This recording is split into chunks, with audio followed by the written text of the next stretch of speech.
If you love liberty, declare your independence by signing the Shire Society Declaration at shiresociety.com. Okay,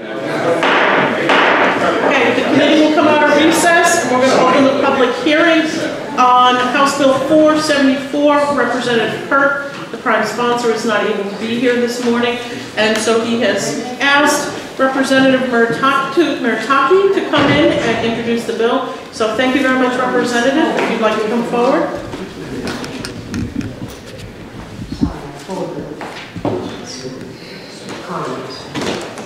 Yes, thank you very much, Chairman Carson and members of the Senate Judiciary Committee. So, for the record, my name is David Murataki. I represent National Ward 5, and I'm a member of the House Science, Technology, and Energy Committee. I'm a co-sponsor of House Bill 474-FN, an act regulating the use of the cell simulator device. And the bill is amended by the House limits the use of cell site simulator devices for the purpose of locating and tracking the movements of communication devices. Since its passage by the House on a voice vote, the sponsors recently realized that this bill in its current form would outlaw two fairly common activities, making it unworkable as is. So I'd like to discuss what the two issues are and then ask the committee for additional time to bring forward an amendment at a future work session or executive session. So just a little bit more background. I am a subject matter expert in wireless communications devices and cybersecurity.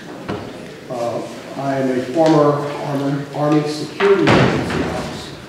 That organization is now part of the NSA, so this is quite some time back that I was an ASA officer. If you are not familiar with cell site simulators, which were codenamed Stingray, and that has become the popular name for such devices, what's true is that all of the popular wireless waveforms that are used today, which include 3G and 4G and even 5G, were based on a European developed standard. One thing to recognize is that in all countries of the world, except the United States, as far as I know, that as we were developing those standards for worldwide acceptance, every national administration required the ability to use a backdoor into the wireless base station so that they could basically go ahead and surveil the use of mobile devices inside their country. It's only the United States that placed the additional burden of requiring a FISA warrant, a Foreign Intelligence Surveillance Act warrant, in which the law enforcement organizations have to receive on a case-by-case basis a warrant to go ahead and intercept the communications of devices in this country. So the thing to remember is that every commercial base station ever manufactured for 3G and 4G and in the future 5G, and all of the mobile devices that we use, our iPhones or our Android, our cell phones, or tablets, they are all engineered to allow a cell site to go ahead and do certain things. The normal things that you would expect a cell station to do is when you want to make a call, you dial a phone number, your phone places an uplink on a special frequency and tells whatever local cell sites are available, I would like to make a call, or I would like to make a text. The cell site then coordinates that with the network and then says, okay, go to channel such and such, use this code, and then communicate.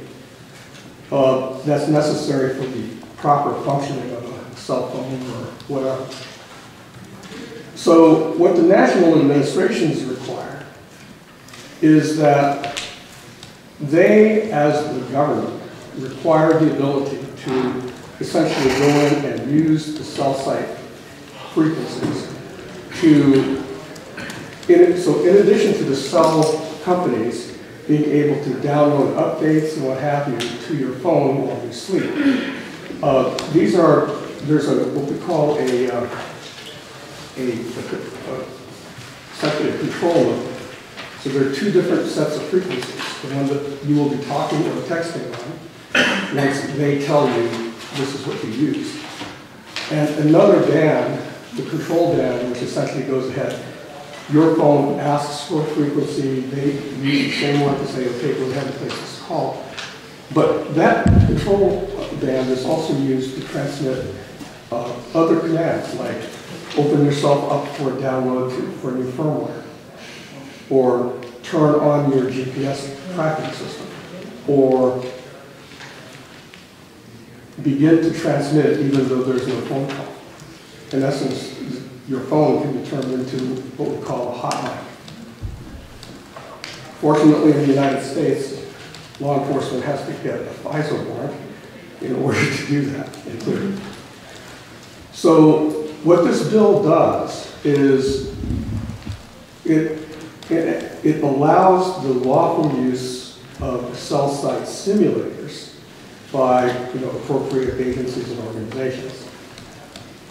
So most of the verbiage that you'll see in Romans 2 and 3, in essence, specify that these are the circumstances under which you can do it. And Romans 3 in particular basically has instructions for law enforcement that these are the lawful instances under which you may not only collect that data, but store that data. And then you have to delete that data once it becomes no longer necessary for your lawful purposes. The problem that we detected was that in the way that we defined the cell site simulators, there are a number of other devices which look like, functionally, electrically, mechanically, they look like a cell site or a mini cell site. For example, if you were a movie owner, you may want to have a cell site simulator that would jam the ability of cell phones inside your property from going on. If you're a hospital, you may want to go ahead and have a cell jammer, basically, so that no incoming calls with ringtones, etc., would be going off while you were in certain areas of the hospital.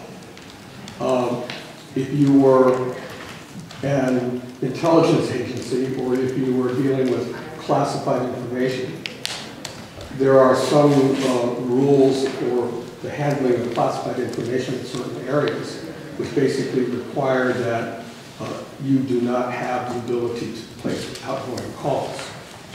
Many of these organizations actually even confiscate your phones before you are permitted inside the facility, but they use a cell site jammer just in case they may have missed a device.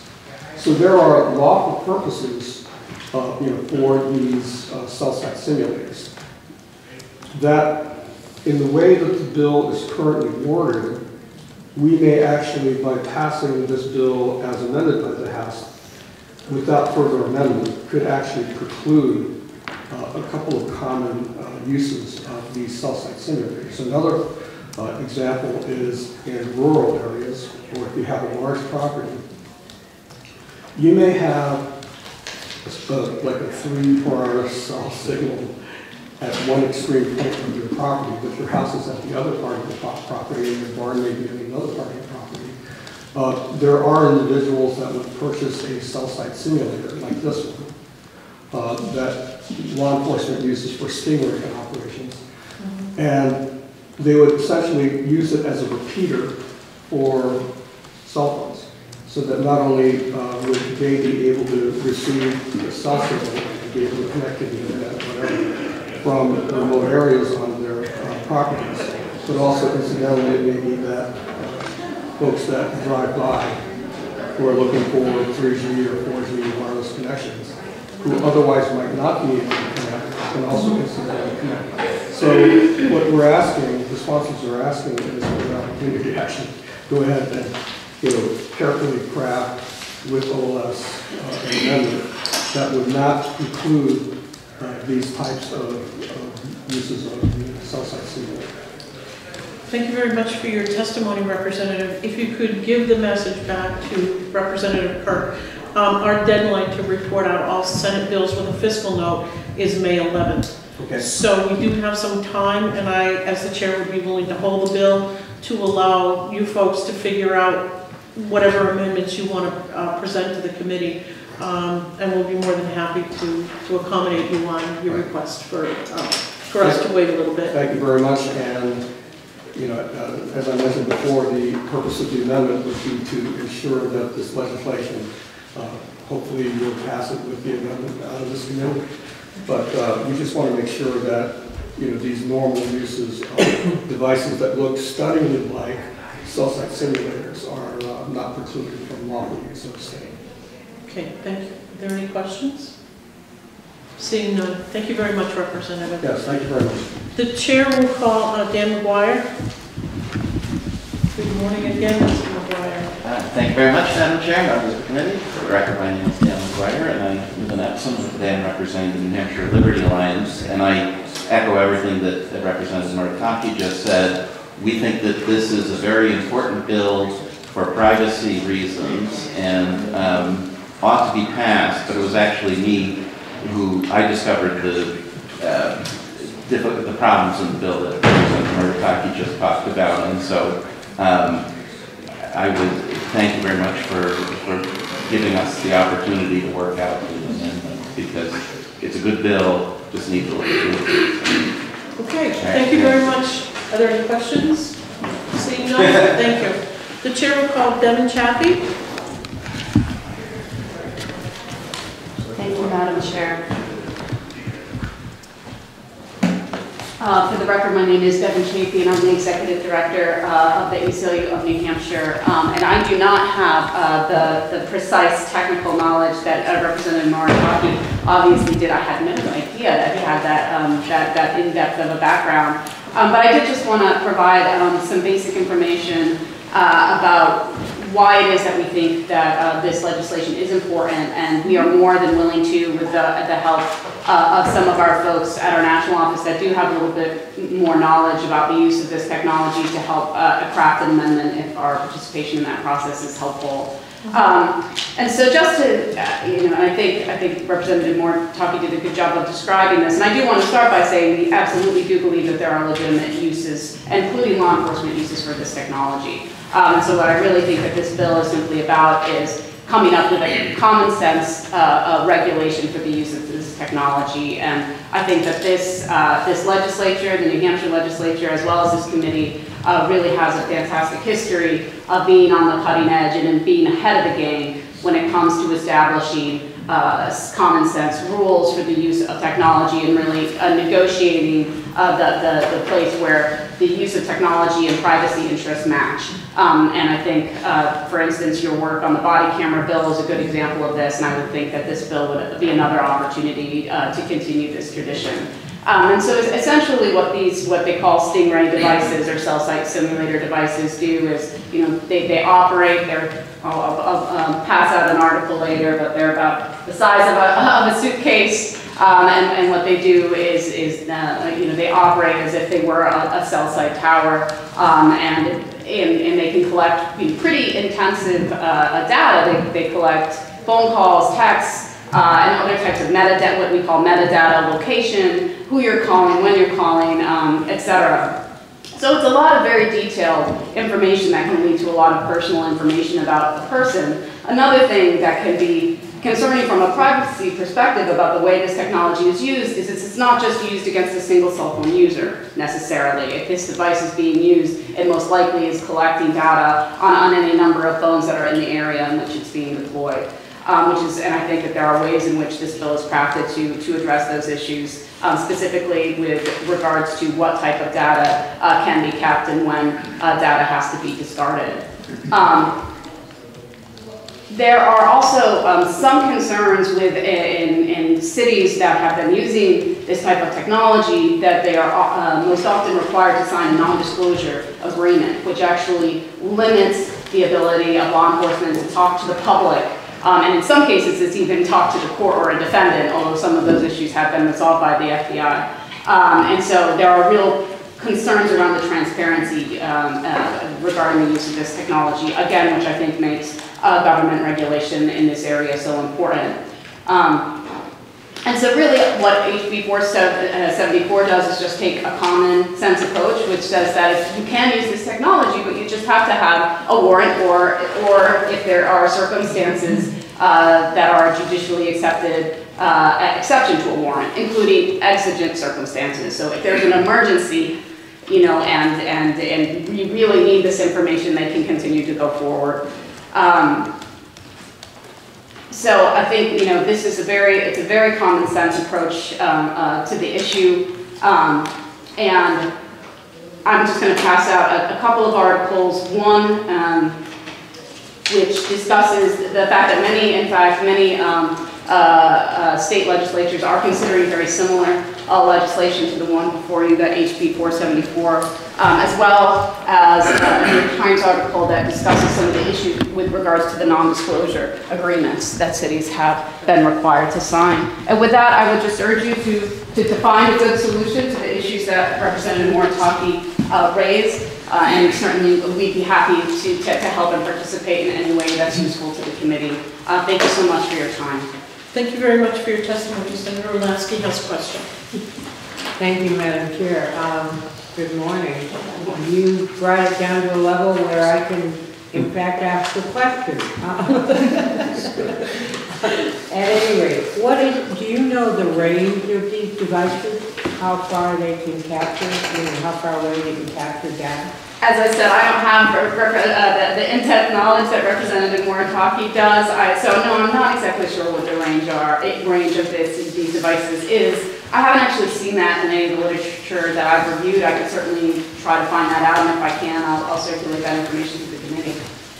Perhaps Representative Moritaki knows, and he would be kind enough to tell me. Madam Chair, do you mind? No, not at all. Should I speak from here? Sure. Okay. It depends. The cell site simulator is a wireless device, like any. If you use an omnidirectional antenna, it essentially collects and spreads its energy in a circular pattern. That radius of that circular pattern is going to be less than if a directional antenna is used, which would then point a beam. So it may not be receivable in all 360 degrees, but it throws a strong load. Also, individuals may place within the law certain boosted amplifiers. So some of these cell site simulators have more powerful transmitters than others. It is limited legally as to how high you can go. However, it has been known that people use booster amplifiers which may exceed the legal limit. But in any case, the range may be anything from maybe a few hundred meters to perhaps as much as a kilometer if you're using a beam antenna. So, I'm sorry, it depends actually. So a kilometer would be more on the edge of it without one of those different antennas? Yes, and you can limit actually the theoretical range of the device simply by using the correct antenna and setting your output to a certain level. So for example, it may be that a theater only wants to place something maybe in the middle of the theater and set its range so that it basically goes into the theater and the lobby area. But by stepping outside, you would be able to go ahead and get a call. So this actually explains why in many instances you may have to step outside of a school building or a hospital or a theater because you get 0 bars inside and you get 4 or 5 bars outside. Thank you very much. Thank you. Are there any further questions for Ms. Chafee? Seeing none, thank you very much. We're going to go ahead and close the public hearing on House Bill 474. We'd like to invite you to visit freekeen.com. Freekeen.com features audio, video, and blogs chronicling the transition to a voluntary society. Freekeen.com also has comments and discussion forums so you can be heard. Freekeen.com. I should be in Keene, New Hampshire with the Free Staters.